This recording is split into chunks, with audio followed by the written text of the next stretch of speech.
दादाजी ने मरने से पहले मुझे बताया था कि घर में अरबों की दौलत छुपी है, लेकिन वो जगह बताने से पहले ही चल बसे।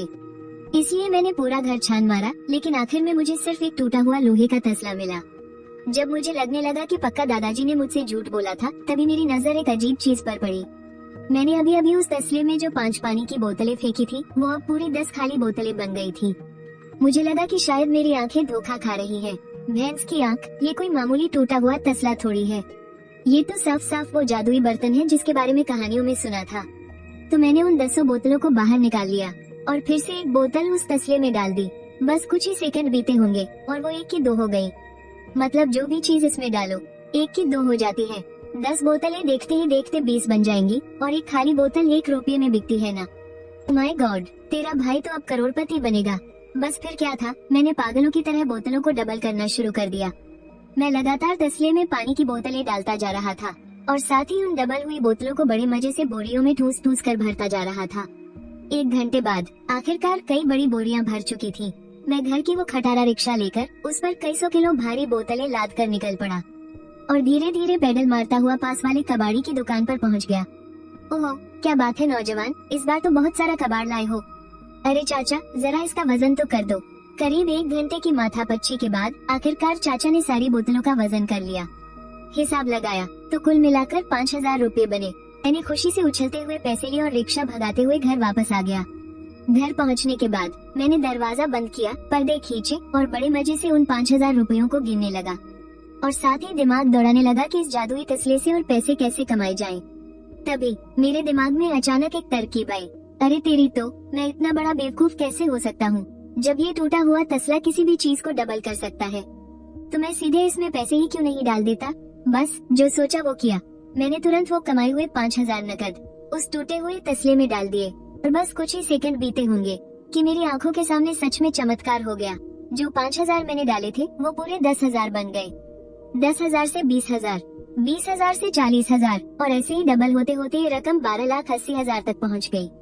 अपने सामने नोटों का पहाड़ देखकर मेरे दिल में जो लड्डू फूट रहे थे ना, मैं तो खुशी से पागल ही हो गया।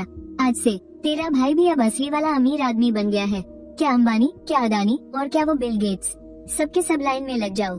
तेरा भाई एक दिन तुम सबको खरीद लेगा।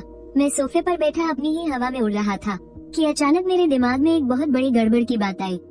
मैंने घबराकर तुरंत नोटों की एक गड्डी उठाई और ध्यान से देखने लगा और देखते ही लग गए लंका। इन डबल किए हुए सारे नोटों का सीरियल नंबर तो बिल्कुल एक जैसा है। मैं निराश ही हो रहा था कि ये पैसे तो किसी काम के नहीं।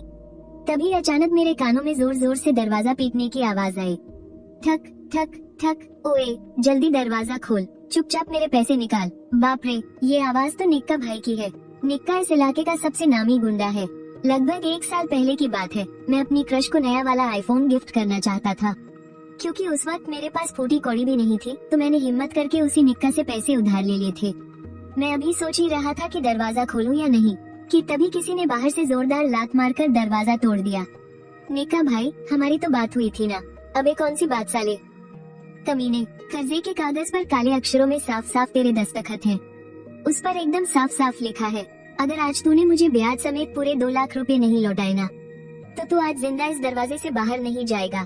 निक्का भाई, कहीं आपसे हिसाब में कोई गलती तो नहीं हो गई? मुझे याद है कि तुम पर 1,70,000 का कर्ज था ना, और आज हम 3 लोग यहाँ आए हैं, तो हर एक का 10,000 रुपए का आने जाने का खर्चा जोड़ लो। ये ज्यादा तो नहीं है ना? कुल मिलाकर हो गए पूरे 2 लाख। लेकिन भाई, मैंने तो तुमसे सिर्फ 10,000 रुपए ही उधार लिए थे और पिछले 1 साल में घुमा फिरा कर मैं तुम्हें 80,000 से ज्यादा लौटा चुका हूँ।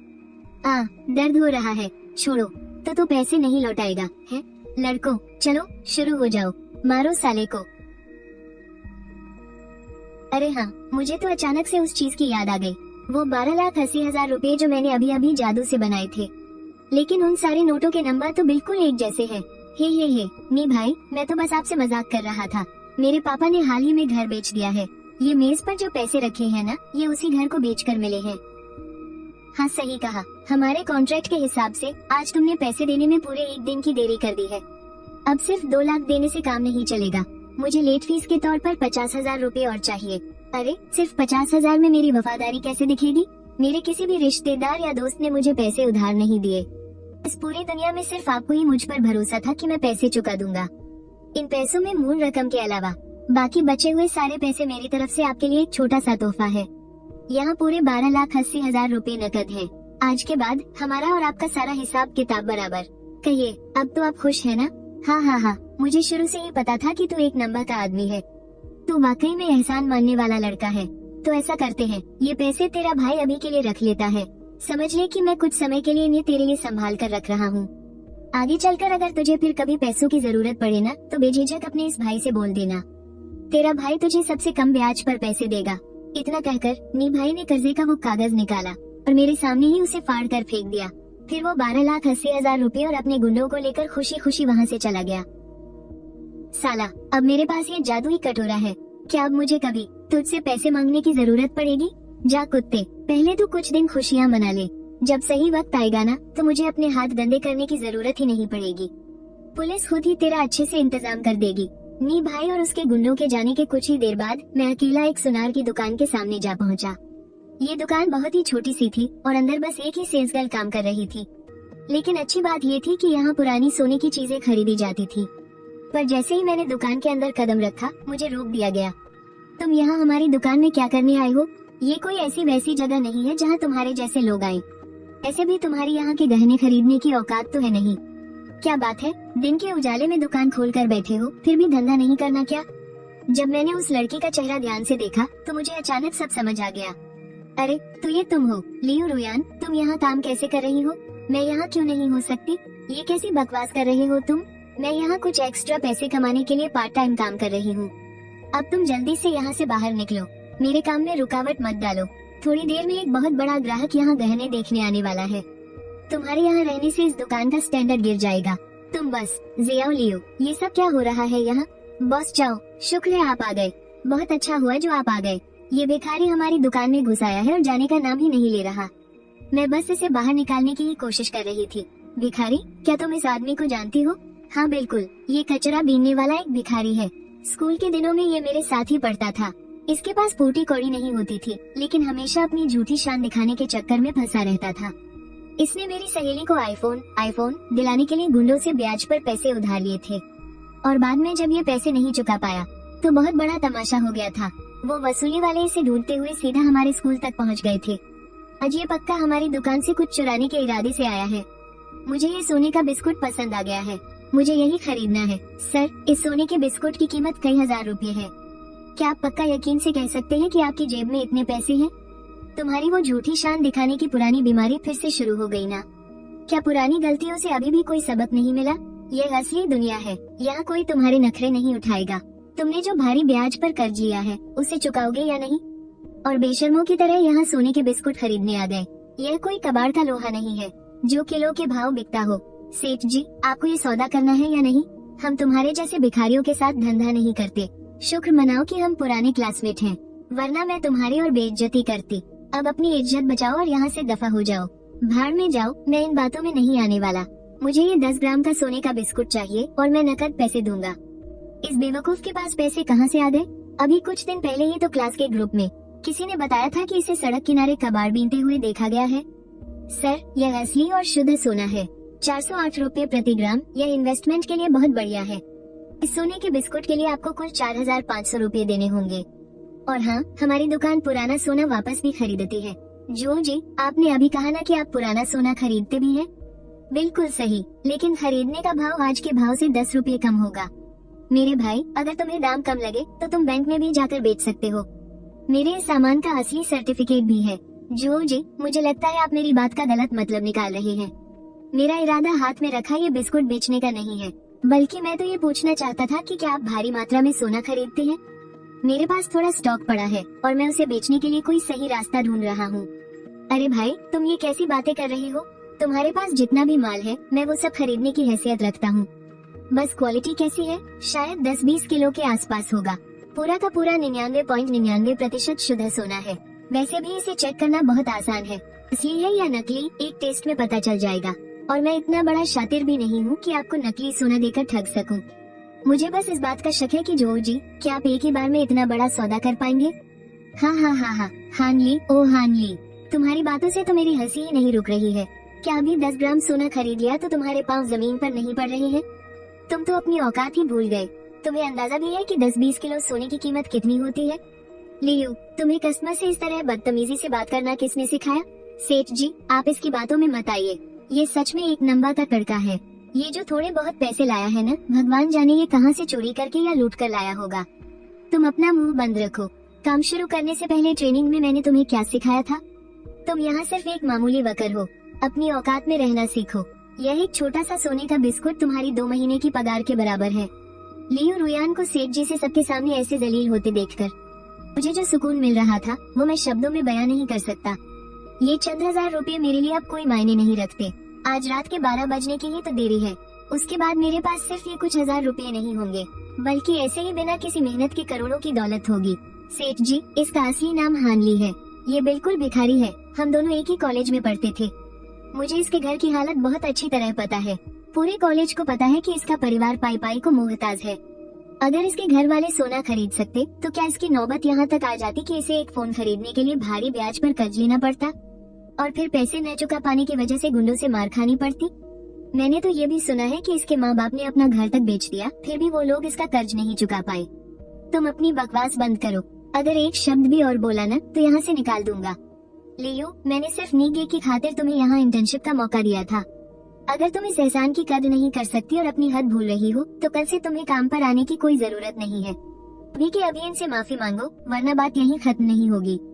वरना कल ही अपना बोरिया बिस्तर बांधना और दफा हो जाना। मुझे माफ कर दीजिए मिस्टर हानली, मेरी गलती थी। मैंने अभी जो भी कहा और किया उसके लिए मैं आपसे बहुत शर्मिंदा हूँ। कोई बात नहीं, मेरी आदत नहीं है कि मैं तुम जैसे गिरे हुए लोगों के मुंह लगूं। जो जी, मुझे लगता है कि यह जगह ऐसी बातें करने के लिए सही नहीं है। हाँ जी, आपने अभी कहा कि आपके पास 10-20 किलो का पक्का माल है। कहीं आप जानबूझकर मुझ जो का मजाक तो नहीं उड़ा रहे? जो सेठ, मैं भला आपका मजाक क्यों उड़ाऊंगा? मैं हमेशा सच बोलता हूँ। जो बात जैसी है वैसी ही बताता हूँ। नहीं है तो सीधा बोल दूंगा कि नहीं है। झूठ बिल्कुल नहीं बोलता। बस यह नहीं पता कि कई किलो का ये सारा माल। बॉस जो, क्या आप अकेले खरीद पाएंगे? अगर ये सच में 99.99% शुद्ध सोना है तो मैं 350 रुपए प्रति ग्राम के हिसाब से खरीद लूंगा। आपके पास जितना भी होगा मैं सब ले लूंगा, एकदम पक्का। बॉस जो, अगर आप ये दाम लगाएंगे तो फिर आपके साथ सौदा करने का कोई फायदा ही नहीं है। चलिए, अगली बार कभी मौका मिला तो जरूर देखेंगे। 375 रुपए, इससे ज्यादा एक पैसा नहीं दूंगा। यह मेरा आखिरी दाम है। सौदा मंजूर है। उसके तुरंत बाद बॉस जो खुद मुझे दरवाजे तक छोड़ने आए। जियो लियो, जल्दी से मिस्टर हान का मेंबर रजिस्ट्रेशन कर दो। आज से यह हमारी दुकान के डायमंड मेंबर है।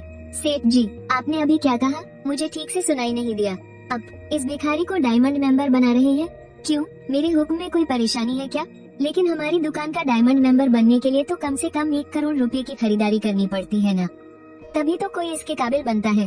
सेठ जी, क्या आप भूल गए? कोई बात नहीं, मैं कह रहा हूँ ना, तो बस बना दो। कल मिस्टर हान और मैं एक बहुत बड़ा सौदा करने वाले हैं। ये डायमंड मेंबर कार्ड मेरी तरफ से एक तोहफा समझिए। मिस्टर हान, आप मेरी इस छोटी सी दुकान पर मत जाइए। हमारी यह सोने की दुकान जोंगहाई जेड एसोसिएशन की मेंबर है।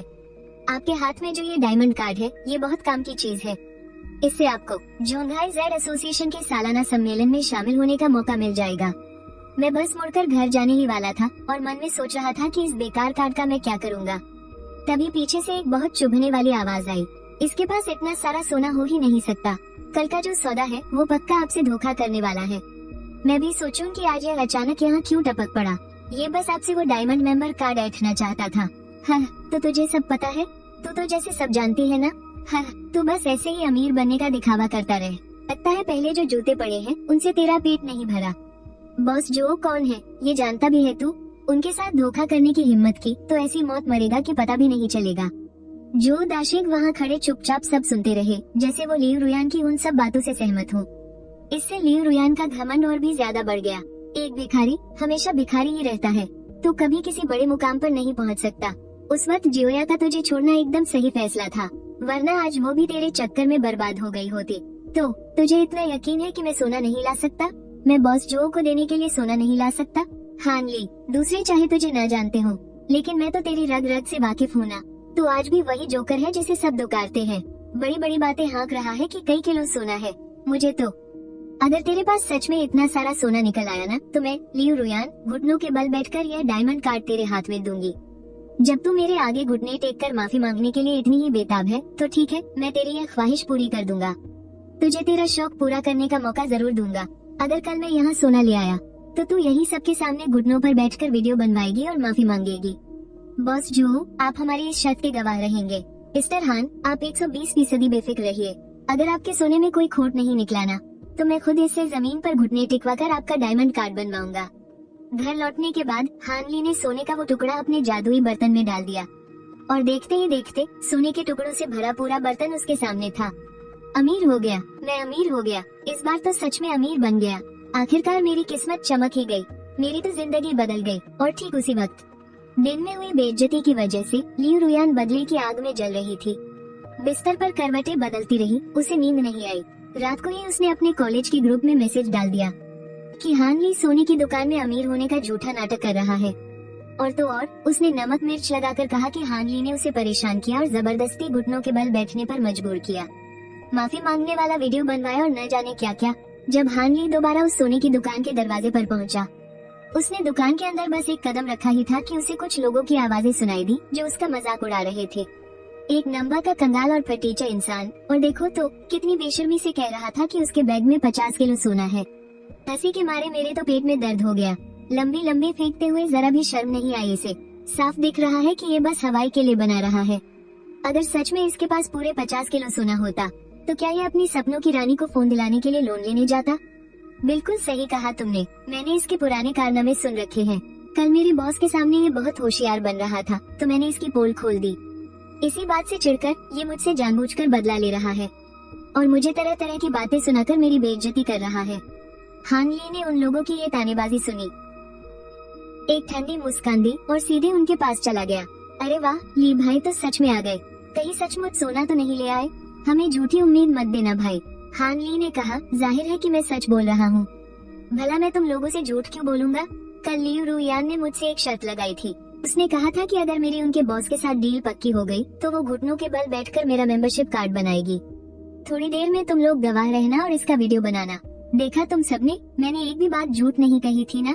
लियू ने ताना मारते हुए कहा। कल भी ये बेवकूफ ऐसे ही हवा में उड़ रहा था। हान ली ने मुस्कुराकर कहा, ठीक है, फिर इंतजार करो और तमाशा देखो। मुझे तुम्हारे घुटनों के बल बैठकर मेरा कार्ड बनाने का बेसब्री से इंतजार है। लियू ने मुंह चिढ़ाते हुए कहा, चल हट, तेरी इस बेटीचा औकात पर मैं घुटने टेकूंगी? सपने देख। तभी बॉस जो और एक बुजुर्ग आदमी भी वहाँ आ गए। मिस्टर हान, आप आ गए। रास्ते में कोई तकलीफ तो नहीं हुई? मैं आपको इनसे मिलवाता हूँ। ये है हमारे मशहूर पारखी मास्टर झांग श्वेलियांग। नमस्ते मिस्टर झांग, मैंने आपके बारे में बहुत सुना है। मिस्टर जो, हम माल की जांच कहाँ करें? जो ने कहा, हम यही इसी हॉल में सबके सामने जांच कर लेते हैं। हम अभी माल की चेकिंग शुरू कर सकते हैं। ठीक है, कोई दिक्कत नहीं। मिस्टर झांग, तो फिर अब ये आपके हवाले है। मैं सीधे काउंटर के पास गया और अपना सूटकेस सीधे उस शीशे वाले काउंटर पर रख दिया, लेकिन उसके बाद मैंने कुछ नहीं किया। मिस्टर हान, अब सूटकेस खोलिए भी। वो बात दरअसल ये है कि ये सूटकेस ना, मैं थोड़ी देर के लिए इसका पासवर्ड भूल गया हूँ।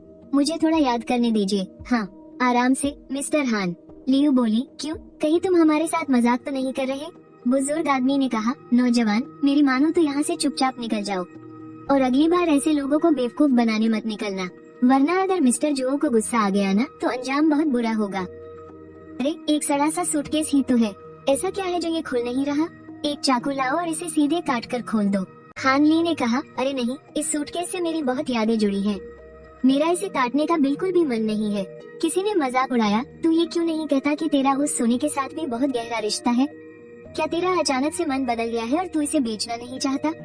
मिस्टर जो ने कहा, आज जो भी तमाशा हुआ है, मैं मास्टर झांग के सम्मान में उसे नजरअंदाज कर सकता हूँ, लेकिन तुझे मुझे कोई ढंग का जवाब तो देना ही होगा। लियू रुयान बोली, बॉस, इसे अपने घुटनों पर बिठाइए और माफी मंगवा कर किस्सा खत्म कीजिए। जब लियू घमंड में चूर होकर सोच रही थी कि वो जीत गई है, तभी हान ली को अचानक पासवर्ड याद आ गया। उसने अपना हाथ बढ़ाया और लॉक के पहियों को 2-3 बार घुमाया। फिर खटखट की एक तेज आवाज आई और वो सूटकेस झटके से खुल गया। हान ली ने बड़े आराम से अंदर से सोने का एक टुकड़ा निकाला और पास ही खड़े झांग श्वेलियांग को देते हुए कहा, मास्टर जी। मास्टर झांग, जरा अपनी पारखी नजरों से इसे देखिए तो। झांग श्वेलियांग ने सोना लिया, उसे हाथ में तौला और फिर बड़ी ही बारीकी से उसे उलट पलट कर काफी देर तक परखा। फिर मिस्टर जो की तरफ मुड़कर बोले, ये माल एकदम असली है, इसमें कोई खोट नहीं है। मैंने ये सारा माल देख लिया है, क्वालिटी और कंडीशन में कोई दिक्कत नहीं है। शुद्धता भी बिल्कुल स्टैंडर्ड के हिसाब से है। मेरे इतने सालों के तजुर्बे से बता रहा हूँ। ये 100% खरा सोना है, इसमें कोई शक नहीं। हाँ, तसल्ली के लिए, अगर फिर भी कोई वहम हो तो आप किसी मशीन से दोबारा चेक करवा सकते हैं। मास्टर झांग शुएलियांग ने जो कहा वो तो बस उनका बड़प्पन था। अगर बॉस जो सच में मशीन से दोबारा चेक करवाते तो क्या ये सबके सामने मास्टर की बेइज्जती करना नहीं होता। बॉस जो, आप जल्दी से किसी को वजन करने के लिए कहिए, मुझे अभी और भी काम निपटाने हैं। हाँ हाँ बिल्कुल, मैं अभी तुरंत लड़कों को वजन करने लगाता हूँ। लियू रुयान, तू वहाँ खड़ी खड़ी मुँह क्या देख रही है, जल्दी कर, जा फटाफट तराजू लेकर आ। जी बॉस, मैं अभी लाती हूँ, बस अभी लेकर आई। मुझे यकीन नहीं हो रहा कि इस हान ली के पास सच में इतना सारा सोना है। क्या मुझे सच में सबके सामने घुटनों पर बैठकर इससे माफी मांगनी पड़ेगी? नहीं, ये तो बस एक फटीचर है, इसकी इतनी औकात कहाँ। थोड़ी ही देर में सारे सोने के बिस्कुटों का वजन हो गया। मेरे मामा बाव अकाउंट में 1 करोड़ 10 लाख से ज्यादा की रकम आते ही मेरी खुशी का कोई ठिकाना नहीं रहा। पर ये खुशी बस पल भर की थी, क्योंकि मुझे इससे भी ज्यादा मजेदार बात याद आ गई। बॉस जो, मुझे अच्छी तरह याद है, आपने खुद अपने मुंह से कहा था कि आप मुझे यहाँ का डायमंड कार्ड बनाकर देंगे। सही कहा ना मैंने? बिल्कुल सही, हाँ मैंने ऐसा ही कहा था। मिस्टर हान, मैं अभी किसी को बोलकर आपका कार्ड बनवा देता हूँ। अरे ओ लियो, तू अभी भी वहाँ बुद्ध बनी क्या खड़ी है? कल तूने मिस्टर हान से जो वादा किया था वो याद है ना? जो कहा है वो करके दिखा। जुबान की कोई कीमत होती है। अब तो खुद समझदार है, देख ले तुझे क्या करना है। मुझे बार बार टोकना ना पड़े। पर बॉस, आपके कहने का क्या मतलब है? क्या मतलब है? मुझसे पूछ रही है? मैं किससे पूछूं? कल तुम दोनों की शर्त का मैं ही गवाह था। तूने खुद सबके सामने ये कसम खाई थी कि अगर मिस्टर हान 25 किलो सोना ले आए तो तू घुटनों के बल बैठकर उनका मेंबरशिप कार्ड बनाएगी। बॉस, मैं नहीं बैठूंगी। लियू रुयान, क्या तेरा ये मुंह सिर्फ खाना खाने के लिए है या फिर सिर्फ दंदली उगलने के लिए है? क्या थूका हुआ भी कोई चाटता है? हान ली, 4 पैसे क्या आ गए, तू तो खुद को खुदा समझने लगा। भूल मत, मेरे पीछे नीगन भाई का हाथ है। आज तूने इतने लोगों के सामने मेरी बेइज्जती की है ना, नीगन को पता चला तो वो तुझे जिंदा नहीं छोड़ेगा। बॉस जो, आपने भी सुना ना अभी? आपने ये तो कहा था कि आप मेरी शर्त के गवाह बनेंगे, और अब जब ये लड़की सरेआम मुझे धमकी दे रही है तो आप चुपचाप तमाशा देख रहे हैं। आपको कोई फर्क नहीं पड़ रहा। मुझे लगता है अब हमें आगे कोई बिजनेस नहीं करना चाहिए। लियू रुयान, मिस्टर हान से किया अपना वादा अभी पूरा कर, वरना तेरे पीछे ऐसे 10 नीगन भी खड़े होना तो भी मैं तुझे बता दूंगा कि जुबान से मुकरने का अंजाम क्या होता है। लियू रुयान ने बॉस जो के रुतबे और पैसों की वजह से ही इस सोने की दुकान में नौकरी पाने के लिए पापड़ बेले थे।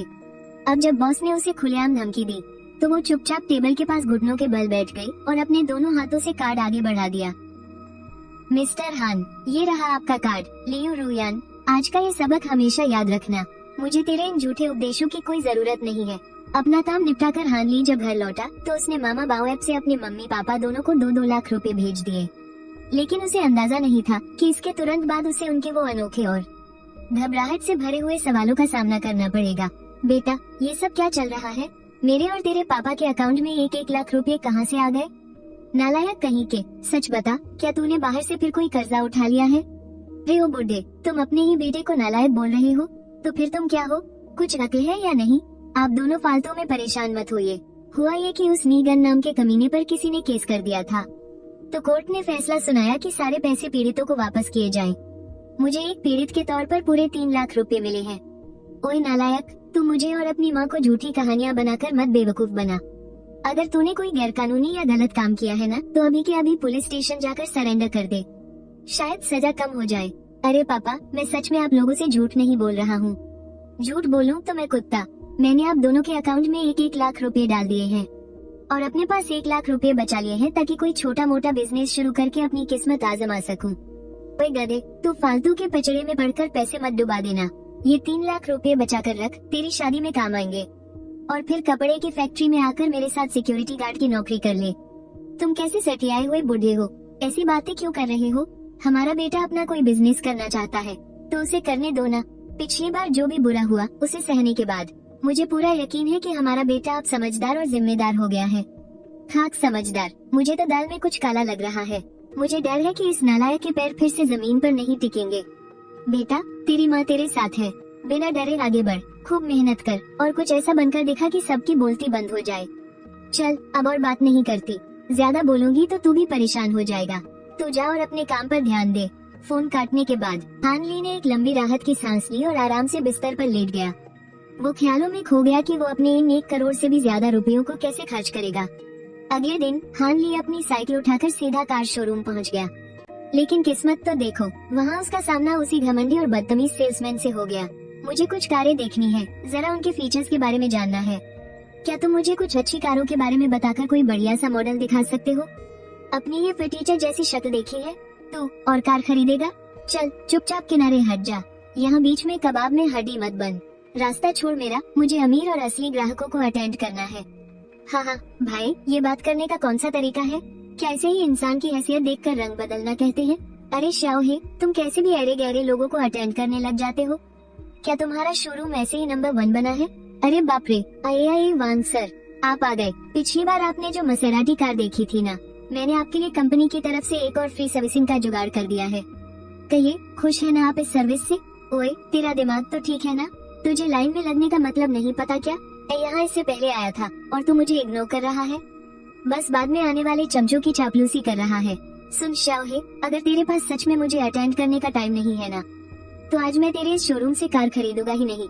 हाँ, वांग सर यहाँ अपनी नई कार की डिलीवरी लेने आए हैं। वो हमारे वीआईपी कस्टमर हैं।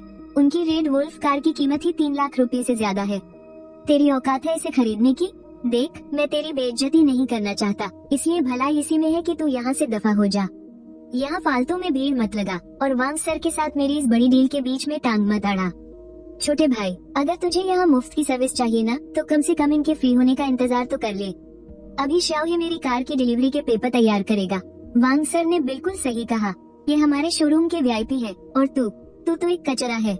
जा जाकर कहीं और अपना मुंह मार। अच्छा, तू वीआईपी होना बहुत बड़ी बात है ना? इसमें इतना उछलने वाली क्या बात है? हाँ, बहुत बड़ी बात है, उछलेगी क्यों नहीं? अगर तेरे अंदर हिम्मत है तो अभी के अभी नकद पैसे देकर एक कार खरीद कर दिखा, मैं तुरंत तुम्हें वीआईपी सर्विस दूंगी। तो क्या अगर मैं इस गाड़ी से भी ज्यादा महंगी गाड़ी खरीद लूं तो मैं तुमसे कोई भी शर्त मनवा सकता हूँ?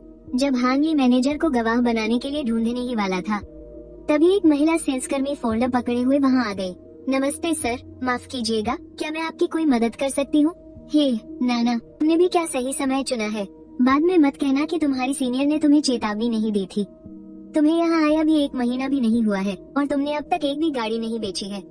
अगर प्रैक्टिस ही करनी है तो किसी ऐसे को पकड़ो जो सच में गाड़ी खरीदना चाहता हो। इस पर अपना समय और थूक बर्बाद मत करो। ही जुन सीनियर, आपकी बात बिल्कुल सही है, लेकिन ग्राहक गाड़ी देखना चाहता है और ये उनका हक है। मैं उन्हें गाड़ियाँ दिखा देती हूँ, इसी बहाने मुझे भी मॉडल्स की प्रैक्टिस हो जाएगी। आप वांग सर को ऊपर ले जाकर कॉन्ट्रैक्ट साइन करवा लीजिए। हम बेवकूफ लड़की, भले बुरे की कोई समझ ही नहीं है। अगर तुम्हें इस व्यवहार की खातिरदारी करनी ही है तो तुम्हारी मर्जी, जाओ शौक से करो इसकी खातिरदारी। बाद में थकने का रोना मत रोना। माफ कीजिएगा सर, आपको इंतजार करवाने के लिए मुझे बहुत खेद है। अब मैं आपको आपकी पसंद की गाड़ियाँ दिखा देती हूँ। मुझे तुमसे बस एक छोटी सी गवाही चाहिए। अगर मैं कोई ऐसी गाड़ी खरीद लूँ जिसकी कीमत उस आदमी की गाड़ी से ज्यादा हो, तो मैं उसी नाम की सजवुमन से अपनी कोई भी शर्त मनवा सकता हूँ। जी बिल्कुल सर, इतनी सी बात के लिए कोई परेशानी नहीं है। वैसे इसके लिए आपको मेरी गवाही की जरूरत नहीं है। हमारे शोरूम में हर जगह न सिर्फ सीसीटीवी कैमरे लगे हैं, बल्कि वॉइस रिकॉर्डिंग सिस्टम भी है जो हर एक बात रिकॉर्ड करता है। ये आपके लिए एक पक्का सबूत होगा। तो फिर मुझे सीधे गाड़ी खरीदने ही ले चलो। तुम्हारे शोरूम की सबसे महंगी सुपर गॉड स्पोर्ट्स कार कहाँ है? सबसे महंगी सुपर गॉड स्पोर्ट्स कार? क्या आप एक बार फिर से सोच लेना नहीं चाहेंगे? मेरा समय बहुत कीमती है, मेरे पास फालतू बकवास करने का टाइम नहीं है। तो मुझे सीधा गाड़ी दिखाने ले चलो। नाना हान ली को सुप्रीम वीआईपी कार एरिया में ले गई। इससे पहले कि वो गाड़ी के फीचर्स के बारे में कुछ बता पाती, वांग एडन और ये जुन पेपर वर्क खत्म करते हुए उसी तरफ आ गए। नाना, मुझे लगता है तुम पक्की नौकरी पाने के लिए पागल हो गई हो, जो एक गंवार को सुप्रीम वीआईपी एरिया में ले आई। ये खुद को बेच दे तब भी इस गाड़ी का एक टायर नहीं खरीद सकता। ही सीनियर, प्लीज इतना बुरा मत बोलिए। क्या पता ये सच में गाड़ी खरीद सकते हो? नाना, क्या तुम मुझे हंसा कर मार डालना चाहती हो? क्या मुझे हंसा कर मेरी जायदाद हड़पना चाहती हो? ये और गाड़ी खरीदेगा? इसी से पूछ लो कि क्या इसकी औकात है। यहाँ हमारा तमाशा मत बनाओ और दफा हो जाओ। नाना, मुझे यही सुपर गॉड स्पोर्ट्स कार चाहिए। मामा पे से पेमेंट कर दूं तो चलेगा ना? मिस्टर हान, मैंने कुछ गलत तो नहीं सुना? क्या आप सच में मजाक नहीं कर रहे हैं? क्या मैं तुमसे झूठ बोलूंगा? ये लो मेरा फोन पकड़ो, तुम खुद ही कैश काउंटर पर जाकर सारा पेपर वर्क पूरा कर लो। मैं वहाँ नहीं आऊँगा, मैं यहीं बैठकर इंतजार कर रहा हूँ। पेमेंट का पासवर्ड है 383838। हालांकि नाना को मन ही मन इस बात पर बिल्कुल यकीन नहीं था, लेकिन फिर भी एक बार कोशिश करने के इरादे से वो पेमेंट का प्रोसेस पूरा करने के लिए कैश काउंटर की तरफ चली गई। वांग एडन और ही जून का मुंह खुला का खुला रह गया। उन्हें अपनी आंखों पर बिल्कुल भी यकीन नहीं हो रहा था। तभी कैश काउंटर के छोटे से स्पीकर से एक साफ आवाज आई। मामा पे में 15,50,000 युआन प्राप्त हुए। नाना खुशी से लाल चेहरे के साथ दौड़ती हुई आई। सर, ये रहा आपका फोन, प्लीज इसे रख लीजिए। नाना, मुझे तुमसे एक छोटा सा काम और था। क्या तुम अपने मैनेजर को यहाँ बुला सकती हो? मुझे उन्हें आमने सामने एक छोटी सी सलाह देनी है।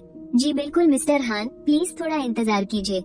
आप बस थोड़ा इंतजार कीजिए, मैं अभी मैनेजर को बुला लाती हूँ। वांग गेरदान समझ चुका था कि उसकी घोर बेइज्जती हो गई है। वो एक पल भी वहाँ और नहीं रुकना चाहता था, इसलिए वो चुपचाप और जल्दबाजी में वहाँ से खिसक गया। हे जुन भी अब मन ही मन बहुत पछता रहा था। उसे लग रहा था कि उसने सिर्फ अपना छोटा मोटा नुकसान नहीं किया है, बल्कि उसने तो जानबूझकर अपने ही पैरों पर कुल्हाड़ी मार ली है। नाना, ये डील तो असल में मेरी होनी चाहिए थी। इसे तो मुझे खुद साइन करना चाहिए था। तुम्हारी हिम्मत कैसे हुई मुझे किनारे करके सीधे मिस्टर हान के साथ डील करने की? तुमने ही तो अभी थोड़ी देर पहले मिस्टर हान को घास तक नहीं डाली थी और अब कह रहे हो कि यह डील तुम्हारी है। क्या तुम्हें जरा भी शर्म नहीं आती? ये तो बहुत ही घटिया हरकत है। नाना, मैं यहाँ तुमसे सीनियर हूँ। अगर मैंने तुम्हारी एक डील ले भी ली तो क्या हो गया? क्या मेरा इतना भी हक नहीं है? नाना, तुम इस बेवकूफ के मुंह मत लगो। इसके साथ वक्त बर्बाद मत करो। जाओ और अपने मैनेजर को यहाँ बुलाकर लाओ। तुम खुद को समझते क्या हो? मैनेजर कोई ऐसा वैसा आदमी है क्या जो तुम्हारे बुलाने पर दौड़ा चला आएगा? लेकिन नाना ने बिना देर किए अपना काम पूरा किया और वो बड़ी फुर्ती से जाकर सच में मैनेजर को बुला लाई। मैनेजर दौड़ता हुआ आया। उसके चेहरे पर एक बड़ी सी बनावटी मुस्कान थी। मिस्टर हान, बताइए आपने मुझे यहाँ क्यों बुलवाया? क्या मैं आपकी कोई सेवा कर सकता हूँ? मेरी सिर्फ एक ही शर्त है। ध्यान से सुनो, अपने स्टोर से इस आदमी को अभी के अभी नौकरी से निकालो और आज के बाद तुम्हारी किसी भी ब्रांच में इसे काम पर नहीं रखा जाना चाहिए। तू चीज क्या है बे, जो यहाँ आकर हम पर हुक्म चला रहा है? मैं इस स्टोर का सबसे बेस्ट सेल्समैन हूँ, यहाँ की जान हूँ। मेरे बिना इन सबको भूखे मरने की नौबत आ जाएगी। तू अपनी बकवास बंद कर और चुपचाप साइड में जा। वो मिस्टर हान, आप प्लीज थोड़ा शांत हो जाइए। हिजुन ने आपके साथ बदतमीजी की है, ये पूरी तरह से उसकी गलती है। मैं उसकी तरफ से आपसे हाथ जोड़कर माफी मांगता हूँ। आप पहले अपना गुस्सा थूक दीजिए। हम बैठकर आराम से बात कर सकते हैं ना? क्या तुम उसकी तरफदारी करना चाहते हो? उसके लिए रहम की भीख मांग रहे हो? तुम्हें यकीन नहीं है क्या कि मैं आज ही इसका बोरिया बिस्तर गोल करवा सकता हूँ और कल को मैं तुम्हें भी तुम्हारा सामान पैक करवाकर यहाँ से धक्के मार कर निकाल सकता हूँ। मिस्टर हान, आप शांत हो जाइए, इतना गुस्सा मत कीजिए। हम कोई और अच्छा सा बीच का रास्ता निकाल लेते हैं जिससे आपको भी कोई शिकायत न रहे। आपको क्या लगता है मैनेजर साहब, कहीं आप सच में इसकी बातों में तो नहीं आ गए? क्या आप सच में मुझे नौकरी से निकाल देंगे? आप मेरे साथ ऐसा नहीं कर सकते। भूलिए मत, कल ही तो हम दोनों ने साथ में बैठकर खाना खाया था। मैनेजर मन ही मन सोचता है, हेजुन ने कल ही मेरी बीवी को एक बिल्कुल नया और महंगा डिजाइनर बैग गिफ्ट किया है। अगर मैंने सच में इसे काम से निकाल दिया तो मैं इसे अपनी शक्ति कैसे दिखा पाऊंगा? चूंकि मैनेजर साहब आपको इतनी परेशानी हो रही है तो फिर रहने दीजिए। मान लीजिए कि मैंने अभी कुछ कहा ही नहीं। मिस्टर हान, आप कोई जल्दबाजी मत कीजिए, गर्म मत होइए, हम आपस में बैठकर इसे सुलझा लेते हैं ना। मैं आपको बिल्कुल निराश नहीं करूंगा। मैनेजर साहब, अभी जब मैं मिस्टर हान की पेमेंट करवा रही थी तो मैंने गलती से देख लिया कि इनके बैंक अकाउंट में पूरे 1 करोड़ रुपए हैं। मैनेजर मन ही मन सोचता है, ये हिजुन वैसे तो बड़ा चालाक है और लोगों की अच्छी परख रखता है। आज न जाने इसने इतनी बड़ी गलती कैसे कर दी। मिस्टर हान का गुस्सा देखकर तो यही लग रहा है कि ये आसानी से मानने वाले नहीं है। अब तो हिजुन को नौकरी से निकाले बिना कोई चारा नहीं है। खैर, अभी के लिए मैं इसे निकालने का नाटक कर लेता हूँ और बाद में चुपके से इसे वापस नौकरी पर रख लूंगा। मिस्टर हान, आप अपना गुस्सा शांत कीजिए। इस जाहिल के मुंह मत लगिए। मैं अभी आपकी बात मानकर हिजुन को नौकरी से निकालता हूँ। ठीक है, तुम्हारी समझदारी देखकर मैं इस बात को यहीं खत्म कर रहा हूँ। लेकिन याद रखना, इसे नौकरी से निकालने का झूठा नाटक करके मुझे बेवकूफ बनाने की कोशिश भी मत करना। अगर मुझे पता चला कि तू कोई चाल चल रहा है तो याद रखना, तेरा वो हाल करूंगा कि तू सोच भी नहीं पाएगा। क्या इस लड़के को दिमाग पढ़ना आता है? मैं जो भी सोच रहा हूँ इसे सब एकदम साफ साफ कैसे पता चल रहा है। छोड़ो यार, कुछ बड़ा पाने के लिए दांव तो लगाना ही पड़ेगा। अब इस बेवकूफ हिजुन की ही बलि चढ़ानी होगी। हिजुन, तू खुद जाकर फाइनेंस से अपनी इस महीने की तनख्वाह ले ले और दफा हो जा यहाँ से। मुझे अपनी शक्ल दोबारा मत दिखाना। हिजुन समझ गया था कि अब बाजी उसके हाथ से निकल चुकी है। अब वो कुछ नहीं कर सकता था। उसके घुटनों ने जवाब दे दिया और वो जमीन पर गिर पड़ा। हिजुन जैसे कबाब में हड्डी को रास्ते से हटाने के बाद हान ली वहाँ एक पल भी नहीं रुका और सीधे अपनी गाड़ी निकालकर घर की तरफ निकल गया। घर पहुंचकर हान ली के दिमाग में अचानक एक खुराफाती ख्याल आया। ये बर्तन तो किसी भी चीज की हुबहू नकल बना सकता है। तो सोचो, अगर मैं इसके पानी से नहा लूं, तो क्या कोई जादू होगा? आधे घंटे बाद उसके गर्म पानी का स्नान खत्म हुआ। नहाने के बाद हान ली शीशे के सामने खड़ा था। अरे वाह, मेरी त्वचा तो सच में काफी निखर गई है। अगर ऐसा है और इससे त्वचा इतनी अच्छी हो सकती है, तो क्या आम चोट के निशान भी भर जाएंगे? लगता है मुझे कोई अच्छी सी जगह ढूंढनी पड़ेगी जहां मैं इसे आराम से आजमा सकूं। उस जादुई बर्तन की ताकत को फिर से परखने के लिए हान ली गाड़ी चलाकर सीधा एक 7 सितारा होटल जा पहुंचा। तुम्हारे इस होटल में लग्जरी स्वीट का 1 साल का किराया कितना है? सर, मजाक मत कीजिए, आपने तो मुझे डरा ही दिया था। मैं आपके लिए एक नॉर्मल बिजनेस रूम बुक कर देती हूँ। आप कितने दिन रुकना चाहते हैं? 1 हफ्ता काफी रहेगा ना? क्या तुम्हें मेरी भाषा समझ नहीं आ रही या तुम्हारे कान खराब हैं? मैंने कहा ना, मुझे पूरे 1 साल के लिए चाहिए। भेजे में बात घुसी, 1 साल के लिए लग्जरी स्वीट। सुनाई दिया ठीक से? क्या हो रहा है यहाँ? ये क्या तमाशा लगा रखा है? इतनी चीख पुकार क्यों मची है यहाँ? इससे होटल का कितना बुरा नाम होगा, बाकी मेहमान शिकायत कर देंगे। मैनेजर सर, ये आदमी जानबूझकर तमाशा करने आया है। इसने पहले से कोई बुकिंग भी नहीं की है, और तो और ये हमारे होटल का मेंबर भी नहीं है, फिर भी जिद कर रहा है कि इसे प्रेसिडेंशियल स्वीट चाहिए, वो भी पूरे 1 साल के लिए। नमस्ते सर, मैं आपका शुभ नाम जान सकता हूँ? क्या आप सच में 1 साल के लिए प्रेसिडेंशियल स्वीट बुक करना चाहते हैं? हाँ, मैं 1 साल के लिए बुक कर रहा हूँ। कोई परेशानी है क्या? कपड़े तो देखो कितने फटे हाल हैं, शक्ल से ही बेकारी लग रहा है। अपना सामान तक दरबान को नहीं दिया उठाने के लिए, पक्का टिप बचाने के चक्कर में होगा कंजूस। मैंने आज तक तुम्हारे जैसा ढीठ इंसान नहीं देखा। क्या यहाँ गुंडागर्दी करने आए हो? ये तो सरासर बदतमीजी। बकवास बंद करो लिन शियाओली। अगर नौकरी नहीं करनी है तो अभी के अभी दफा हो जाओ यहाँ से। माफ कीजिएगा सर, अगर आप सच में 1 साल के लिए लग्जरी स्वीट बुक कर रहे हैं तो आप हमारे ब्लैक गोल्ड सुप्रीम कार्ड के हकदार बन जाते हैं, और इसके साथ ही आपको हमारी चेन के सभी होटलों में अपने आप सबसे ऊंचे दर्जे की VIP सुविधाएं मिलेंगी। लेकिन सर, इस पूरे 1 साल के रहने का खर्च आपको एक ही बार में पूरा चुकाना होगा, और बीच में कोई पैसा वापस नहीं होगा। क्या आप पक्का ये बुकिंग करना चाहते हैं? बस बुक कर दो यार। कितनी बकबक करते हो, इतनी फालतू की बातें क्यों कर रहे हो? मेरा वक्त बर्बाद मत करो। हाँ सर, आपका कुल बिल 61,64,120 युआन हुआ है। आप पेमेंट कैसे करना पसंद करेंगे? हाँ सर, साइशेनशान ग्रैंड होटल में आपका तहे दिल से स्वागत है। हम उम्मीद करते हैं कि आने वाले पूरे 1 साल तक ये जगह आपके लिए एक प्यारे और आरामदायक घर जैसी होगी। हमारा पूरा स्टाफ आपकी सेवा में हमेशा हाजिर रहेगा। देखा इसे, तेरे भाई के पास इतना पैसा है कि कभी खत्म ही नहीं होगा। बिल्कुल खत्म नहीं होगा, पैसों की कोई कमी नहीं है अब उसे प्रेसिडेंशियल स्वीट तक ले जाने के उस छोटे से रास्ते में। अरे वाह, ये हान ली है क्या? क्या बात है, तो तुम छुपने के लिए इस जगह पर आ गए? हान ली ने अपने सामने खड़े उस धोखेबाज जोड़े को घूर कर देखा। बेसाख्ता उन दर्दनाक यादों में खो गया। पहले इसी औरत की वजह से जमीन के मुआवजे के सारे पैसे उस नीगन को दे दिए थे। हान ली, तू तो एक नंबर का पनौती है। तेरी वजह से शाओया की पक्की सहेली लियो रुयान को नौकरी से निकाल दिया गया। बोल, इसका हिसाब कैसे करेगा तू? हिसाब? लियो रुयान ने जो किया उसी की सजा पाई है, वो इसी लायक थी, इसमें मेरा क्या लेना देना? बे, तो बीच में अपनी टांग अड़ाना बंद कर, समझे? फालतू में बकवास कर रहा है। हाँ, तुझे लगता है थोड़े से पैसे क्या मिल गए तो कोई नवाब बन गया है? अगर वो हराम का पैसा निकाल दे तो तेरी कोई औकात नहीं है। 2 कौड़ी का है तू, और तू हुआंग के चिराग। अगर अपने खानदान की कंपनी और बाप के पैसों के साए से बाहर आ जाए ना, तो तेरी भी कोई हैसियत नहीं है। मुझसे दूर रह, तेरे अंदर से गरीबों वाली बदबू आ रही है। कहीं तेरी इस सड़ांग से मेरा दम ना घुट जाए। बदबू की बात है तो सबसे ज्यादा बदबू तो तुझसे आनी चाहिए। शराब और अयाशी ने तेरा शरीर खोखला जो कर दिया है, घटिया इंसान। क्यों, सही कहा ना? हान लिन, तेरी तो यहाँ खड़े रहने की भी औकात नहीं है। तुझे क्या लगा थोड़े से पैसे आ गए तो तू अमीरों की महफिल में शामिल हो जाएगा? मुंगेरीलाल के हसीन सपने देखना बंद कर और होश में आ। मैं यहाँ का सिल्वर मेंबर हूँ, और इस साइशेनशियान ग्रैंड होटल में एक अलिखित नियम है, तेरे जैसे गंवार अगर किसी VIP मेंबर से बदतमीजी करते हैं तो होटल उन्हें धक्के मारकर बाहर निकाल देता है। मैनेजर लियो, आप बिल्कुल सही वक्त पर आए हैं। ये गंवार आदमी मेरा मजा किरकिरा कर रहा है, इसे अभी के अभी यहाँ से बाहर निकालिए। हुआंग सर, मिस्टर हान हमारे ब्लैक गोल्ड सुप्रीम मेंबर हैं। आपकी सिल्वर VIP मेंबरशिप से कहीं ज्यादा ऊपर।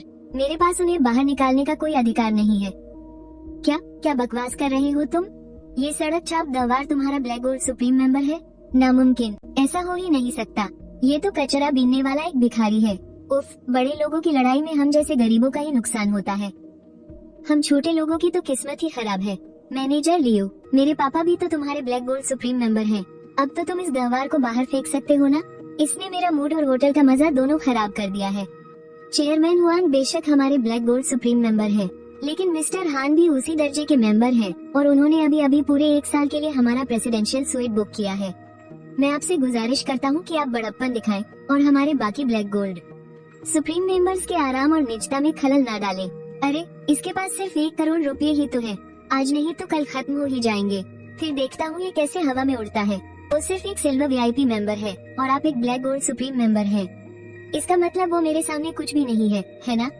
मैनेजर लियो, मैं तुमसे पूछता हूँ, होटल के नियमों के मुताबिक इस 2 कौड़ी के आदमी ने मुझसे बदतमीजी की है, तो इसके साथ क्या सलूक होना चाहिए? तुम्हारी हिम्मत कैसे हुई मेरे साथ ऐसा करने की? तुम्हें पता भी है मेरा बाप कौन है? मिस्टर हुआन, कृपया शांत हो जाइए और मेरी बात सुनिए। मिस्टर हान अब साई शेनशियान के सुप्रीम मेंबर हैं। बेहतर होगा कि आप मिस्टर हान के साथ इज्जत से पेश आएं। मैं जानता हूँ कि चेयरमैन हुआंग आपके पिता है, लेकिन मुझे पूरा यकीन है कि चेयरमैन हुआंग अपने रुतबे के हिसाब से हमारे साई शेनशियान के नियमों का सम्मान जरूर करेंगे। इतना कहने के बाद मैनेजर लियो ने अपना वॉकी टॉकी निकाला और कुछ सिक्योरिटी गार्ड्स को बुला लिया और कुछ ही देर में 2 हटे कट्टे सिक्योरिटी गार्ड्स वहाँ पहुँच गए। तुम्हारी मुझे हाथ लगाने की हिम्मत कैसे हुई? मुझे छूकर तो दिखाओ। मिस्टर हुआन, आप बात का बतंगड़ बना रहे हैं। आपको गलतफहमी हुई है। वो तो बस मिस्टर हान को उनके कमरे तक छोड़ने आए हैं ताकि वो आराम कर सके। छोटे मालिक हुआन, कृपया मेरे लिए कोई मुसीबत मत खड़ी कीजिए, ठीक है? इतना कहकर मैनेजर लियो और उनकी टीम मुझे वहाँ से ले गई। प्रेसिडेंशियल स्वीट में पहुँचने के बाद मैं सीधे उस मुलायम और विदेशी सोफे पर धड़ाम से बैठ गया। गाड़ी तो मैंने खरीद ली है, रहने का इंतजाम तो हो गया। अब कुछ लोगों और उनके हिसाब किताब को निपटाने का वक्त आ गया है। हान ली ने बड़े आराम से अपना फोन निकाला और वीचैट पर लियू रुयान को एक वॉइस मैसेज भेजा। लियू रुयान, आजा, जरा मुझे भी तो बता, तू मेरा क्या उखाड़ लेगी? सच कहूँ तो मुझे रत्ती भर भी डर नहीं लगता। उस हुआन तियानबा की तो बिसात ही क्या है, वो अपने भाई को भी बुला लाएगी ना, तब भी मैं तेरी कोई बकवास नहीं सहने वाला।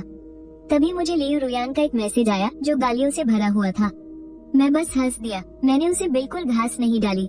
और उसी वक्त दूसरी तरफ लियू रुयान नी भाई के सामने रोना रो रही थी, अपनी भड़ास निकाल रही थी।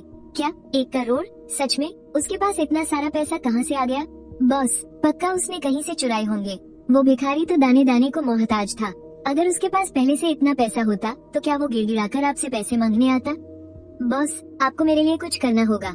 देख छोटी, असल में हान ली ने मेरा कर्जा तो चुका दिया है। अब चाहे उसके पास वो पैसा कहीं से भी आया हो, चाहे वो कितना भी ज्यादा क्यों ना हो, वो पैसा उसी का है ना। पर नी भाई, मुझे बहुत बुरा लग रहा है। मेरी तो बहुत बेइज्जती हुई है। मुझे बिल्कुल अच्छा नहीं लग रहा। अगर आप मुझे इस बात का बदला लेने में मदद करेंगे ना। अगली सुबह जब मेरी आंख खुली तो दिन काफी चढ़ चुका था। मैंने टाइम देखने के लिए अपना फोन उठाया तो देखा कि उस पर 10 से भी ज्यादा मिस्ड कॉल पड़े थे और वो सारे कॉल नी भाई के ही थे। हाँ, मुझे तो पहले से ही पता था। मछली जाल में फंस गई। लगता है कल रात जो बिसात मैंने बिछाई थी वो काम कर गई। मैंने यूं ही कुछ मैसेज खोलकर देखे। वो सारे मैसेज लियू रुयान ने भेजे थे। ये नी भाई, मुझे लगा था कि इसमें बहुत दम होगा, पर मैंने सोचा नहीं था कि वो इतनी आसानी से मेरे इस छोटे से जाल में फंस जाएगा। कल करे सो आज कर। आज ही इस खेल को खत्म करते हैं। जब इस नी भाई को जवाब चाहिए ही तो आज इसका परमानेंट इंतजाम कर ही देते हैं। ये सोचकर हान ली ने नी भाई को कॉल बैक किया। अरे वाह, क्या ये करोड़पति हान ली बोल रहा है? हमारे जैसे छोटे लोगों को कॉल करने का टाइम कैसे मिल गया तुम्हें? हे बॉस, आप भी कैसी बात कर रहे हैं? मेरी इतनी जुर्रत कहाँ? मेरी तो आपके सामने कोई औकात ही नहीं है। बॉस, आप इस वक्त कहाँ हो? मैं अभी आपसे मिलने आता हूँ। तू मुझसे पूछ रहा है कि मैं कहाँ हूँ? मैं तेरे ही घर में बैठकर तेरा इंतजार कर रहा हूँ। मान गए हान ली, तू तो बड़ा चालाक निकला रे। इस टूटे फूटे खंडहर जैसे घर में तूने 1 करोड़ कैश छुपा कर रखा था। लगता है अब तेरी औकात बड़ी हो गई है, पर निकल आए है तेरे। अब तो तू मेरा फोन उठाने में भी नखरे कर रहा है। अरे नहीं भाई, वो क्या है ना, अभी थोड़ा सा पैसा हाथ लगा था तो मैं जरा मजे करने निकल गया था, जरा ऐश कर रहा था। मैं बस अभी आ रहा हूँ आपसे मिलने। मैं खुद आकर आपसे माफी मांगूंगा। रही बात पैसों की, तो वो हम आपस में बैठकर सुलझा लेंगे। हम सब कुछ आराम से डिस्कस कर लेंगे। ठीक है, मैं तुझे 10 मिनट का टाइम दे रहा हूँ। 10 मिनट के अंदर मेरे सामने हाजिर हो जा। अगर तू मुझे नहीं दिखा तो हर 10 मिनट की देरी पर मैं तेरा 10 लाख काट लूंगा। वो 1 करोड़ तो खास तेरे लिए ही तैयार रखे हैं नी भाई।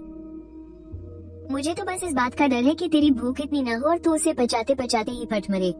ये सोचकर हान ली ने जानबूझकर वहाँ पहुँचने में देरी की और फिर अपनी कार से पुराने शहर की तरफ निकल पड़ा, एकदम आराम से, हौले हौले। घर के अंदर कदम रखते ही उसने देखा कि नी भाई और लियू रुयान सोफे पर बैठे हुए हैं। ओह, तो हमारे करोड़पति साहब वापस आ ही गए, एकदम सही टाइम पर। क्या बात है, अपने ही घर में तुम्हारा स्वागत है मेहमान जी। हाँ हाँ हाँ। अरे बड़े भाई, आप तो मेरे मजे मत लीजिए, ठीक है? ये रोतलू शक्ल किसे दिखा रहा है बे? क्या तुझे डर है कि तेरा बाप तेरे ये पैसे हड़प लेगा?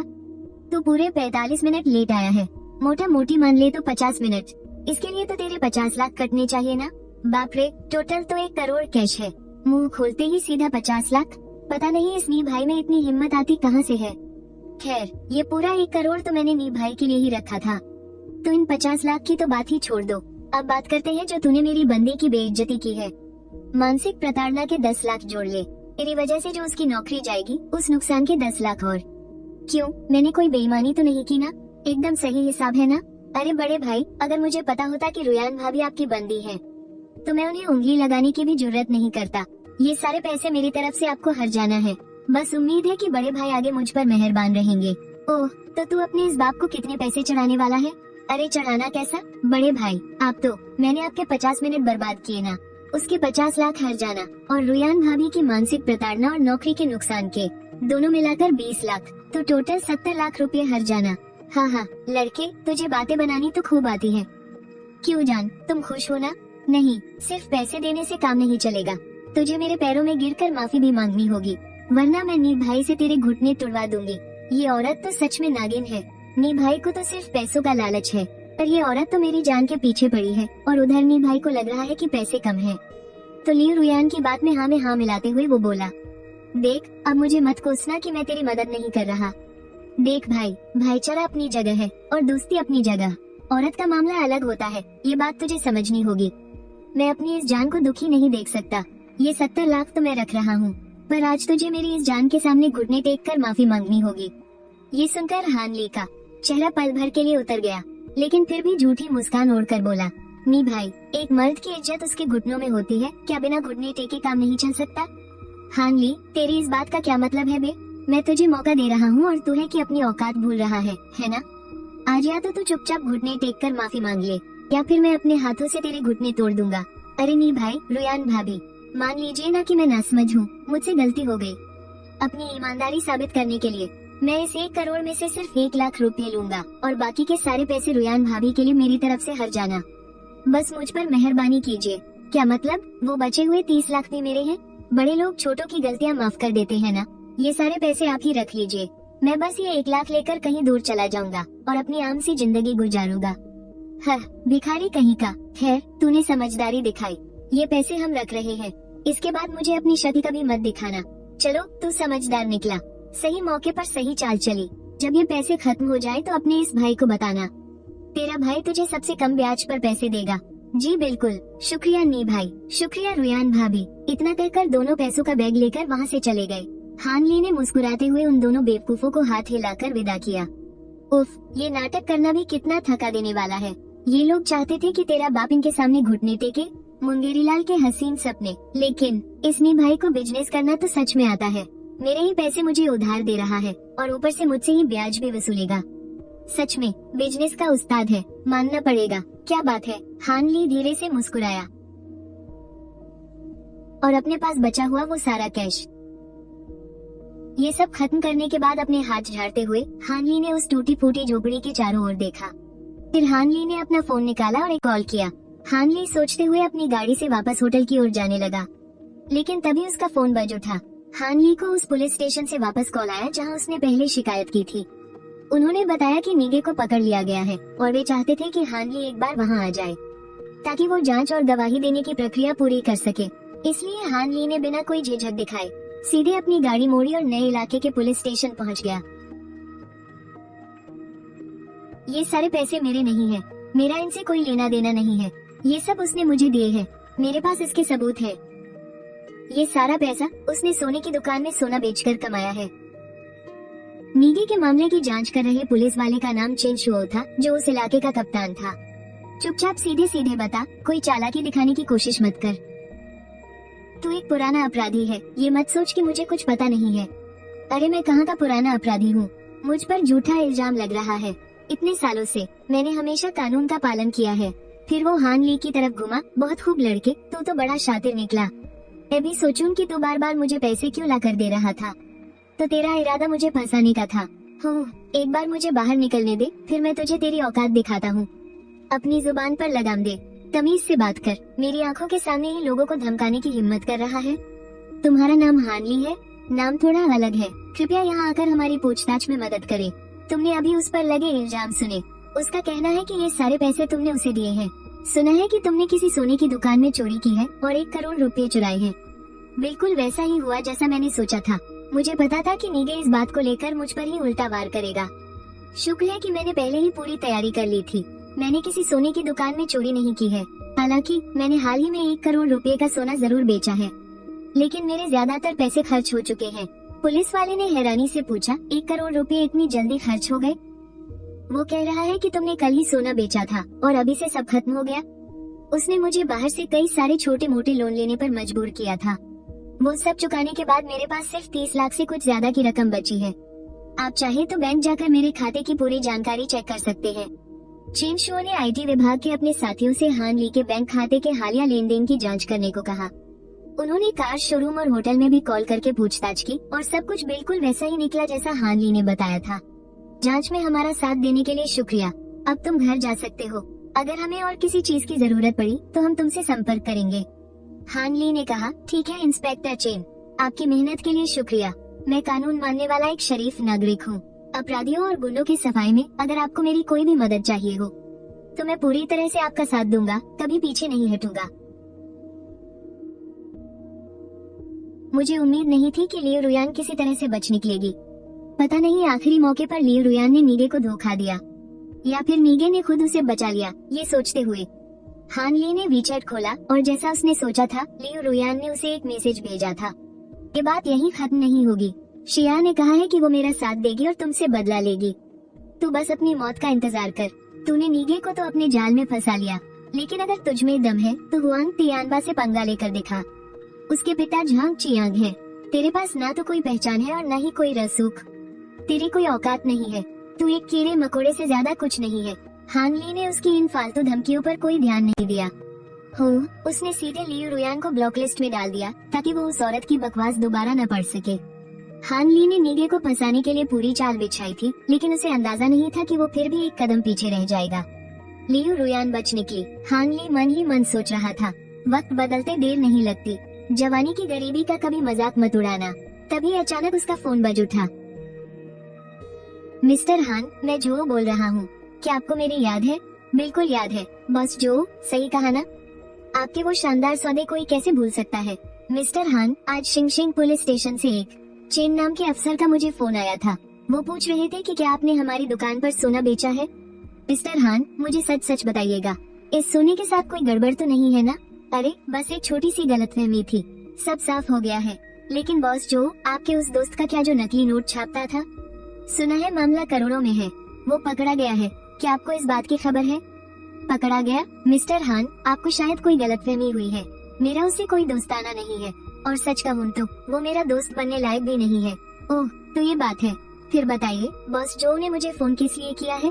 मिस्टर हान, आप इतने बेबाक हैं, तो मैं भी बात को नहीं घुमाऊंगा, सीधे मुद्दे पर आता हूँ। मैं जानता हूँ कि आपके पास अभी भी काफी सारा माल पड़ा है, तो चलिए साफ साफ बात करते हैं। मेरी हैसियत तो आप जानते ही हैं। मैं आपका सारा माल एक साथ खरीदना चाहता हूँ। कहिए, क्या ख्याल है? मुझे सारा का सारा माल चाहिए। भूख तो काफी बड़ी है आपकी, पर डर इस बात का है कि कहीं मेरे हाथों से इतना सारा माल, ज्यादा माल दे दिया तो कहीं आप पचा ना पाए और बदहजमी हो जाए। तो बताइए बॉस जो, इस भारी दावत के लिए आप कितने पैसे खर्च करने को तैयार हैं? नौजवान, तुम अपनी साल भर की कमाई से मेरी जेब खर्च को चुनौती दे रहे हो। अपनी औकात से बाहर मत जाइए बॉस जो। क्यों ना पहले मैं आपको दावत का स्टार्टर चखा दूं? बताइए कितना चाहिए? 120 किलो, कुछ खास नहीं। ये तो मेरे लिए बच्चों का खेल है। मैं अपनी तरफ से कभी भी सौदा करने को तैयार हूँ। तो फिर ठीक है, पक्का रहा। तो कल मैं आपकी दुकान पर आता हूँ, फिर वहीं बैठकर हम मेन कोर्स के बारे में भी बात करेंगे। कमरे का दरवाजा बंद करके हान ली ने सोने के बिस्कुट बनाने शुरू कर दिए। 120 किलो का माल बहुत जल्दी तैयार हो गया। अगली सुबह सब कुछ अच्छे से पैक करने के बाद हान ली सारा सोना लेकर बॉस जो की दुकान पर पहुंच गया। हान मेरे भाई, तुम्हारी रफ्तार तो सच में बहुत तेज है। अरे बॉस जो, आप भी ना। मैं तो बस आपको मुनाफा कमाने की जल्दी में यहाँ भागा चला आया। माल यहाँ है, आप खुद चेक कर लीजिए। अरे क्या बात करते हो, क्या मुझे अपने भाई हान पर भरोसा नहीं है? चलो अंदर चलकर आराम से चाय पीते हैं और तसल्ली से बात करते हैं। उस नीब्रो का भी बुरा हाल हुआ। 1 करोड़ के जाली नोटों के चक्कर में उसे उम्र कैद हो गई है। उसने जैसा किया वैसा भरा, वो इसी लायक था। लेकिन मुझे इस बात की बिल्कुल उम्मीद नहीं थी कि वो नीब्रो लियू रुयान को बचा लेगा। हान मेरे भाई, तुम्हें उससे बचकर रहना होगा। वो औरत बहुत छोटी सोच वाली है और पुरानी दुश्मनी कभी नहीं भूलती। तुमने जिंगू में जो उसकी बेइज्जती की थी ना, वो उस बात को अपने दिल से लगाकर बैठी होगी। अब उसका कोई सहारा भी नहीं बचा है। पागलपन में आकर वो कुछ भी कर सकती है। आप फिक्र मत कीजिए, मुझे सब पता है। उल्टा मैं तो चाहता हूँ कि वो मेरे सामने आए। वो दोनों मजे से आपस में बातें कर रहे थे। बातों ही बातों में जो दाशिक चालाकी से हान ली की असलियत और उसके राज उगलवाने की कोशिश कर रहा था, लेकिन हान ली बड़ी समझदारी से उसकी हर बात को नजरअंदाज कर रहा था। वहीं दूसरी तरफ लियू रुयान भी चुपचाप नहीं बैठी थी। उसका आदमी तो जेल की हवा खा रहा था और वो किसी तरह बाल बाल बच गई थी। लेकिन उसे अपने दिल में ये बात बहुत अच्छे से पता थी कि अगर उसके काले कारनामे किसी के सामने आ गए तो उसे भी जेल की रोटियां तोड़नी पड़ेंगी। लेकिन जिस बात ने उसके सीने में आग लगा रखी थी वो ये थी कि वो फटीचर हान ली अचानक से इतना अमीर कैसे हो गया, और तो और मेरे ही सामने आकर अपनी दौलत की आकड़ दिखा रहा है। बड़ा घमंडी बन रहा है। लियू रुयान ने जितना इसके बारे में सोचा उसे उतनी ही गड़बड़ लगी। आखिर उसके पास इतना पैसा आया कहाँ से? दाल में कुछ तो काला है। उसने तुरंत शियाओया को फोन मिलाया, लेकिन वहाँ से भी कोई काम की बात पता नहीं चली। बस इतना पता चला कि हान ली ने साई शेनशियन होटल में पूरे 1 साल के लिए एक आलीशान स्वीट बुक कर रखा है। इसलिए उसने चुपके से हान ली का पीछा करने का फैसला किया। हान ली गाड़ी चलाकर वापस साई शेनशियन होटल पहुंचा। जैसे ही वो लॉबी में घुसा, उसे लगा कि अंधेरे से कोई उस पर नजर रखे हुए है। उसने कनखियों से देखा तो सोफे पर एक जवान लड़की मास्क और काला चश्मा लगाए बैठी थी। हाथ में एक मैगजीन लिए वो बस पढ़ने का नाटक कर रही थी, लेकिन उसकी नजरें छुप छुप कर इसी तरफ थी। हान ली ने एक ही नजर में पहचान लिया कि वो लियू रुयान है। हान ली एकदम शांत रहा और ऐसे दिखावा किया जैसे उसने कुछ देखा ही ना हो। वो सीधा होटल की लिफ्ट की तरफ बढ़ गया। मछली जाल में फंस गई है। रात के 9 बज चुके थे। हर तरफ अंधेरा छा गया था। हान ली होटल से बाहर निकला और उसने अपनी गाड़ी पुराने शहर की तरफ मोड़ दी। लियू रुयान ने भी एक टैक्सी ली और पूरे रास्ते उसके पीछे पीछे लगी रही। भैया जरा गाड़ी सटा कर चलाना, वो नजरों से ओझल नहीं होना चाहिए। बॉस जो, क्या आपकी नजर में कोई भरोसेमंद जासूस है? मुझे एक काम के लिए किसी को काम पर रखना है। रेहान भाई क्या बात है, कोई मुसीबत आ पड़ी है क्या? कुछ खास नहीं, बस एक छोटी सी चुहिया परेशान कर रही है। हान ली ने अपनी गाड़ी उसी पुराने खस्ताहाल मोहल्ले में रोकी। गाड़ी से उतरते ही उसे पता चल गया कि लियू रुयान अंधेरे में छुपकर उसका पीछा कर रही है, पर हान ली ने उसे पूरी तरह से नजरअंदाज कर दिया। उसने एक हल्की सी मुस्कान दी और सीढ़ियों के अंधेरे रास्ते की तरफ बढ़ गया। लियू रुयान भी उसके ठीक पीछे पीछे चलती रही। उसे डर था कि कहीं वो छूट न जाए। रास्ते भर हान ली अपने दिमाग में बहुत देर से योजना बना रहा था और आखिर में उसने एक पक्का फैसला कर ही लिया। वो अपने उस जादुई खजाने वाले बर्तन को चारे की तरह इस्तेमाल करना चाहता था ताकि लियू रुयान और हुआंग तियानबा जैसी बड़ी मछलियों को फंसा सके। बस अफसोस इस बात का है कि मैं एक साथ बहुत सारा सोना नहीं बेच सकता, वरना तो दुनिया का सबसे अमीर आदमी भी मुझसे ज्यादा तेजी से पैसे नहीं कमा पाता। जल्द ही हान ली ने सोने के बिस्कुट पैक कर लिए और साथ ही उस जादुई खजाने वाले बर्तन को भी अपने साथ ले गया। लियू रुयान बेबस होकर बस हान ली को वहाँ से जाते हुए देखती रह गई। हान ली, मैं तुम्हें इतनी आसानी से चैन की सांस नहीं लेने दूंगी। वो अपनी औकात बहुत अच्छे से जानती थी। उसे पता था कि वो अकेले उस जादुई खजाने को हासिल नहीं कर सकती। हान ली से निपटने के लिए अब उसे बॉस हुआंग की ही मदद लेनी पड़ेगी। लियू रुयान ने तुरंत हुआंग तियानबा को फोन मिलाया और हान ली के उस जादुई खजाने का सारा राज हुआंग तियानबा को बता दिया। हालांकि हुआंग तियानबा को अंदर ही अंदर इस बात पर पूरी तरह यकीन नहीं हो रहा था, लेकिन हान ली के साथ उसकी पुरानी दुश्मनी तो थी ही, इसलिए उसे अपना एक और मददगार बनाने में कोई एतराज नहीं था। दोनों की सोच एक जैसी थी तो बात तुरंत बन गई। एक म्यान में 2 तलवारें नहीं रह सकती, पर ये दोनों चोर चोर मौसेरे भाई निकले और उन्होंने तय किया कि वो मिलकर हान ली का काम तमाम करेंगे। हेलो, कौन बोल रहा है? नमस्ते यांग भाई, क्या मैं आपको इस नाम से बुला सकता हूँ? मुझे बॉस जो ने आपका नंबर दिया था, मुझे आपसे एक काम करवाना था। हान ली ने यांग वे को संक्षेप में सारी बात समझाई और अगले दिन होटल में आमने सामने बैठकर बात करने का फैसला किया। कोई मेरे पीछे पड़ा है, उनके इरादे ठीक नहीं लग रहे। वो मुझसे मेरी एक चीज छीनना चाहते हैं। मुझे चाहिए कि तुम उन पर नजर रखो। वो लोग आखिर है कौन? एक लियू रुयान नाम की औरत है। पहले वो नी गुई के लिए काम करती थी और दूसरा है हुआन तियानबा, हुआन ग्रुप का बड़ा वारिस। ठीक है, कोई दिक्कत नहीं। ये काम अब आप मुझ पर छोड़ दीजिए। मैं अपने आदमियों को 24 घंटे उन पर नजर रखने के लिए लगा देता हूँ। साथ ही मेरे लिए हुआन तियानबाओ के परिवार का सारा कच्चा चिट्ठा भी निकाल लाओ। खासकर ये पता लगाओ कि उसका नी भाई के साथ कोई लेना देना है या नहीं। लाओ यांग ने सिर हिलाया और ज्यादा कुछ नहीं पूछा। एक हफ्ते बाद लाओ यांग की खबर आई। लियू रुयान और हुआन तियानबा बिल्कुल वैसे ही एक साथ मिल गए थे। कॉफी शॉप में उनकी 2 बार मुलाकात हो चुकी है। वो इस बात पर चर्चा कर रहे हैं कि हान ली से वो जादुई बर्तन कैसे हथियाया जाए। मेरा एक और काम कर दो।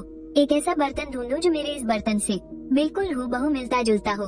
हान साहब, आप ये क्या करने वाले हैं? तुम्हें ज्यादा सवाल पूछने की जरूरत नहीं है। तुम बस उसे ढूंढने का काम करो। समझ गया। 3 दिन बाद वो बर्तन मिल गया। हान ली ने असली जादुई बर्तन को तिजोरी में रख दिया और नकली बर्तन को सीधे कॉफी टेबल पर सजा दिया। फिर होटल के रेस्टोरेंट में खाना खाते वक्त जानबूझकर अपने कमरे का कार्ड वहीं छोड़ दिया। और बिल्कुल वैसा ही हुआ। हान ली के वहाँ से जाते ही लियू रुयान ने चुपके से जाकर वो कार्ड उठा लिया। हान साहब, बिल्कुल आपके अंदाजे के मुताबिक वो लोग आपके कमरे में घुस गए हैं। उन्होंने टेबल पर रखा वो बर्तन उठा लिया है और अब वो शहर के बाहर की तरफ जा रहे हैं। मैंने अपने आदमी उनके पीछे लगा दिए हैं। बहुत बढ़िया, तुरंत पुलिस को फोन करो। उनकी पक्की लोकेशन पता चलते ही मुझे भेजो। जी, समझ गया। तो यही है वो जादुई बर्तन जिसके बारे में तुम बात कर रही थी? जी हुआंग साहब, बिल्कुल यही है। यही कबाड़ सा लोहे का बर्तन। मैंने अपनी आंखों से हान ली को इसमें सोना दोगुना करते देखा है। तुम पक्का श्योर होना कि यही है? कोई गड़बड़ तो नहीं? हाँ, 100% पक्का। तो फिर इसे इस्तेमाल कैसे करते हैं? मैंने देखा था कि हान ली ने बस सोने की ईंट इसके अंदर डाली थी और फिर वो अपने आप बढ़ गई। एक पूरी देरी बन गई सोने की। हुआन तियानबा ने अपनी जेब से सोने की एक ईंट निकाली और बर्तन में फेंक दी। कुछ सेकंड इंतजार किया लेकिन कुछ नहीं हुआ। लियू रुयान, तू मुझे बेवकूफ बना रही है क्या? नहीं, मैंने सच में अपनी आंखों से देखा था।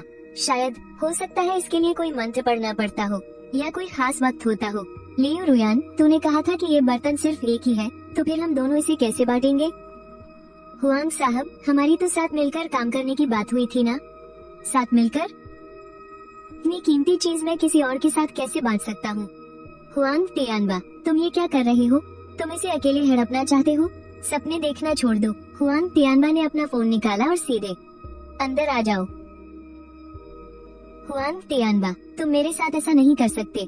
तो मैं क्या करूं? अब ये चीज मेरी है और अब तुम्हारा मेरे लिए कोई इस्तेमाल नहीं बचा। हुआंग तियानबा, तुम मेरे साथ ऐसा नहीं कर सकते। मैंने ही तुम्हें सारी खबर दी थी। हान ली का पीछा करने में मैंने ही तुम्हारी मदद की थी। इसे यहाँ से ले जाओ और ठिकाने लगा दो और काम सफाई से होना चाहिए। बॉडीगार्ड लियू रुयान को घसीटते हुए बाहर ले जाने लगे कि तभी शटर धीरे धीरे खुला और हथियारों से लैस 10-12 स्पेशल पुलिस वाले अंदर घुस आए। कोई अपनी जगह से नहीं हिलेगा। सब अपने सिर पर हाथ रखो और नीचे बैठ जाओ। 3 दिन बाद हान ली हवालात पहुंचा और हुआंग तियानबा से मिला। क्यों हुआंग साहब, वो लोहे का कबाड़ बर्तन कुछ काम आया? हान ली, तूने मुझे फंसाया है। ये सब तेरी ही रची हुई साजिश थी। हुआंग साहब, आपकी ये बात सुनकर मुझे बहुत हंसी आ रही है। भला मैंने तुम्हें कैसे फंसा दिया? जरा मुझे भी तो बताओ। तुम हुआंग परिवार के इतने बड़े रईसजादे होकर मेरा वो लोहे का कबाड़ बर्तन चुराने आ गए और तो और एक मामूली से बर्तन के लिए किसी की जान लेने पर उतर आए। अगर कोई सुनेगा ना तो हंस हंस कर पागल हो जाएगा। वो बर्तन नकली था, है ना? अरे बिल्कुल नकली था। और क्या? असल में कोई जादुई खजाना बजाना नहीं था। बस वो बेवकूफ औरत लियू रुयान बड़ी आसानी से उल्लू बन गई। लेकिन मैंने सपने में भी नहीं सोचा था कि यंग मास्टर हुआंग, तुम भी इतनी बेतुकी बात पर यकीन कर लोगे। अगर सच में ऐसा कोई जादुई मटका होता तो क्या मेरा परिवार बहुत पहले ही दुनिया का सबसे अमीर परिवार नहीं बन गया होता? हान ली के हुआंग तियानबा से मिलने आने की वजह भी यही थी कि वो इस मामले को हमेशा के लिए खत्म करना चाहता था और इस पर पूर्ण विराम लगाना चाहता था। जादुई मटके वाली बात सुनने में भले ही अजीब लगे, लेकिन अगर सच में किसी ने इस पर यकीन कर लिया तो उसके लिए मुसीबत खड़ी हो जाएगी। इसलिए अब वो हुआंग तियानबा को थोड़ा उकसाने आया है ताकि उसे पता चले कि ये सब उसी का बिछाया हुआ जाल था। एक टूटे हुए लोहे के बर्तन के लिए किसी की जान लेने जैसी बेवकूफी शायद यंग मास्टर हुआन को भी बाहर किसी को बताने में शर्म आएगी। 2 महीने बाद अदालत का फैसला आ गया। हुआन तियानबा को घर में घुसकर चोरी करने और किडनैपिंग के जुर्म में 15 साल की जेल की सजा सुनाई गई। उस पकड़े गए गुंडे ने भी पूछताछ में लियू रुयान का नाम उगल दिया, जिससे उसे चोरी और जाली नोट बनाने के जुर्म में 12 साल की जेल हो गई। बस थोड़ा सा अफसोस इस बात का है कि मैं हुआन तियानबा के बाप को बर्बाद नहीं कर पाया, लेकिन ये सब उतना भी जरूरी नहीं है। जादुई मटके की गुप्त मदद से अगर मुझे आगे बढ़ने के लिए थोड़ा और वक्त मिल जाए तो हुआन ग्रुप भी मेरे लिए बस एक चींटी के बराबर है, जिसे मैं जब चाहूँ अपने पैरों तले कुचल सकता हूँ। दादाजी, आपका बहुत बहुत शुक्रिया।